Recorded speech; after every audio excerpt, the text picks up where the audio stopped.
Hong Kong is one of the renowned food paradise in the world. As a coastal city, there are different varieties of seafood for people to choose from.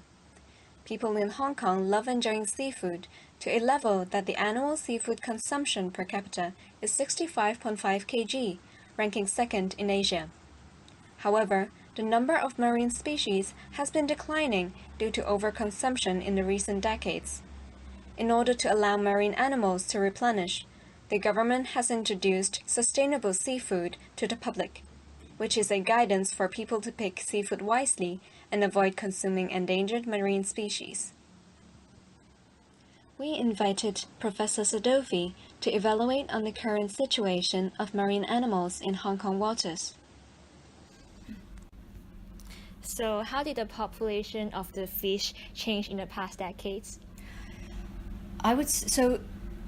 Our understanding of fisheries around the world come from United Nations, and they monitor about 600 different populations of fish. So from those data, from those 600 populations, we saw increase in the fisheries until about the 1980s, and then pretty much a stabilization, even though people were trying harder to catch fish.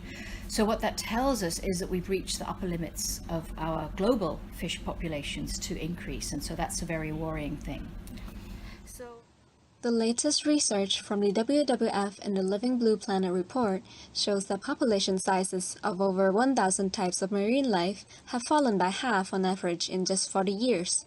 The impact of overfishing is drastic, and it is foreseeable that it will exaggerate in the future. So if we don't change what we do, in other words, if we don't manage our fisheries better, if we don't change to better consumption habits, then the prognosis or the prediction is that the fisheries will decline and will continue to decline very seriously for the next few decades until the mid-2000s.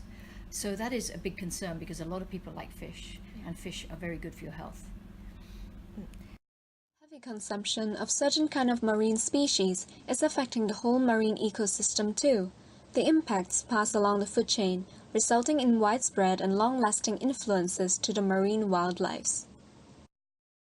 When we remove large numbers of fish from the sea, if we remove too many fish too quickly, we can go beyond the natural ability of the fish populations to recover from that removal. And if we continue to do that, in other words, we take too many fish too quickly, those fish populations will decline. And first of all, we will lose the most vulnerable species, in other words, those that do not have very fast population regeneration rates. They will disappear first. And then if we continue what we're doing, the next most vulnerable and the next most vulnerable, until we have just certain kinds of fish, small fish, rapid growing fish at the bottom of the food chain. The types of marine species that are most seriously affected are those that have a slow life history, let's say. So the kinds of fish that have that type of biology would be things like sharks, because sharks are taken. Things like some of the big groupers, these are things that we see quite a lot in Hong Kong.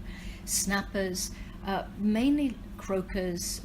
So these are mainly the larger species with slow life histories that cannot sustain heavy fishing. Those are the ones that will disappear first. And then the faster growing species, the ones that will disappear later. So we will lose certain species more rapidly than other species. Not only marine wildlife, but humans are also affected by the consequences of the heavy seafood consumption in different ways. Without sufficient time for the fish population to replenish, we humans have to bear the cost as well. As our fish populations go down, it means that there's fewer fish available for people to eat. And people like to eat wild fish. And generally they're considered to be healthier. Often wild fish are more valuable economically, so there's an economic loss if we lose wild fish. Wild fish protein is very good for us. They're very tasty. So in terms of food, we have a lot to lose. And just in terms of loss of the health of our ecosystems, our marine ecosystems are very important in many different ways for people. Just one other non-food example is that There's a lot of money now made from ecotourism, people going diving, people snorkeling. People like to see big fish. They want to see big sharks. Yeah. And so this is very valuable. And so these are the kinds of things we lose as we lose the beauty and the different species from our seas. In order to understand Hong Kong citizens' awareness on sustainable seafood, we have conducted several interviews in Sai Kung and North Point Wet Market. 你哋有冇聽過咩係環保海鮮呢？有聽過，咁譬如話有啲譬如話好稀有嗰啲咧，就唔會叫嗰啲特別嘅海鮮咯。係。咁請問先生有冇聽過咩叫環保魚啊？都聽過嘅，應該係可持續發展嘅魚咯，係咯。哦，係。咁有冇聽過關於環保海鮮呢個概念咧？哦，有嘅。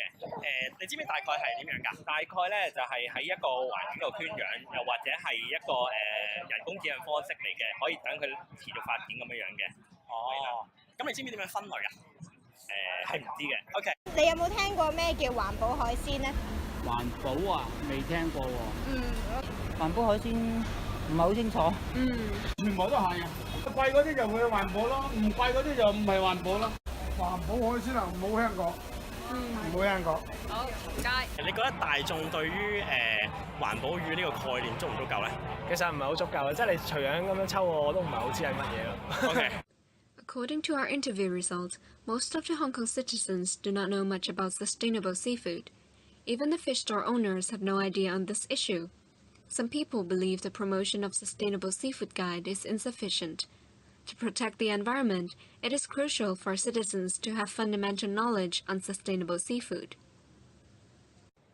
We invited Dr. To from WWF Hong Kong to introduce us the idea of sustainable seafood guide and its application. When and how was the idea of sustainable seafood guide was first introduced? WWF Hong Kong first published the Seafood Guide in Hong Kong and also the first in Asia back in 2007. And since then, our organization has put quite a bit of effort into education, particularly in secondary school and primary school. And starting in 2010, we saw the need and the opportunity to engage to the wider public through working with catering and food and beverage industry. And that's why since 2010, WWF Hong Kong approaches different companies, particularly hotels, restaurants, to try to work with them to provide sustainable seafood option. Variety of seafoods are divided into 3 categories in the Sustainable Seafood Guide by WWF. The first category is recommended for eating. Second is think twice. And the seafood in the third category are the ones we should avoid eating. Dr. To explained the criteria that have been used to assess the sustainability of fisheries. First is the stock or is the health of the wild population of the species. For example, we look into whether the wild population of the species is stable, going up or going down. The second areas that we look into in the wild capture fishery assessment is the effect on the ecosystem during the catching of the seafood. For example, if the fishery is using bottom trawling, then the ecosystem effect and the effect of the habitat is immense. Therefore, it is more likely that that fishery will score negatively, will score lower. And the third area that we look into when we do the assessment is whether the fishery has an effective or comprehensive fishery management to guarantee that the fishery is sustainable in long term and minimize the ecological impact. So we look into these 3 areas when we assess the wild capture fisheries. Besides wild-caught fisheries, Dr. To also pointed out 4 criteria to assess the sustainability of farmed fish. The first is the source of the fry, or the source of the fish seed, some would say.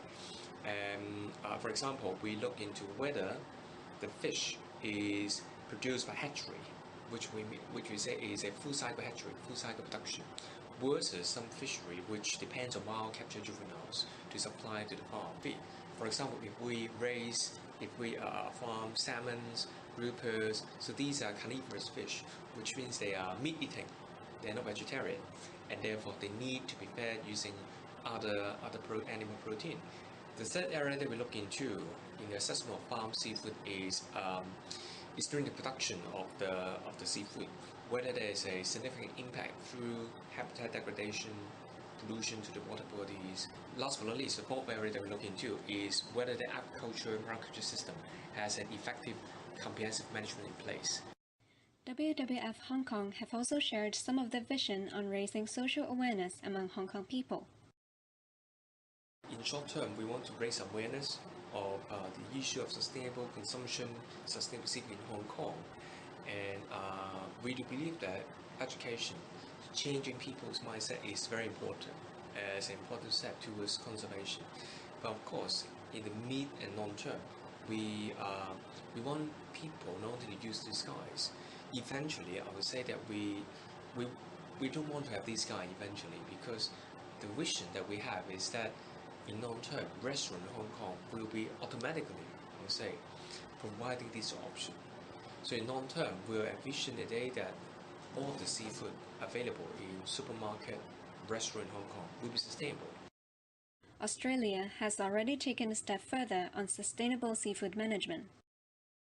In Australia, for example, for the leopard coral trout in Cantonese Tung Sing Bang, they have a lot of restriction on management on the leopard, on the Queensland wild capture leopard coral trout fisheries. To name just a few, they have a quota system, so every year they have a maximum quota that they can catch from the sea. Secondly, they have a restriction on the size. For example, if the coral trout is too small, smaller than a certain size, the fisherman cannot catch it. The third, for example, they have a fishing moratorium, which means that during the spawning season of the leopard coral trout, no fisherman can catch the groupers. The informative and insightful interviews of Professor Sadofi and Dr. To shows the significant relationship between human consumption and sustainability of marine lives, as well as the importance of relevant protection measures. Therefore, we came up with 3 recommendations in the hope to alleviate the overconsumption problem of seafood in Hong Kong. To achieve overall sustainability, all parties in the society shall be involved.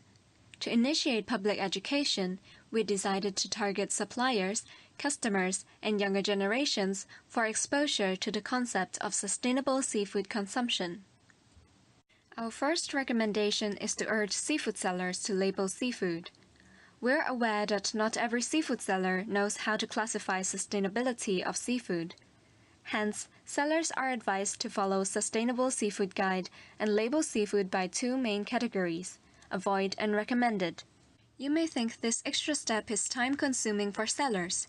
Yet, concerning the availability of resources for the future generations, this task is essential to slow down consumption.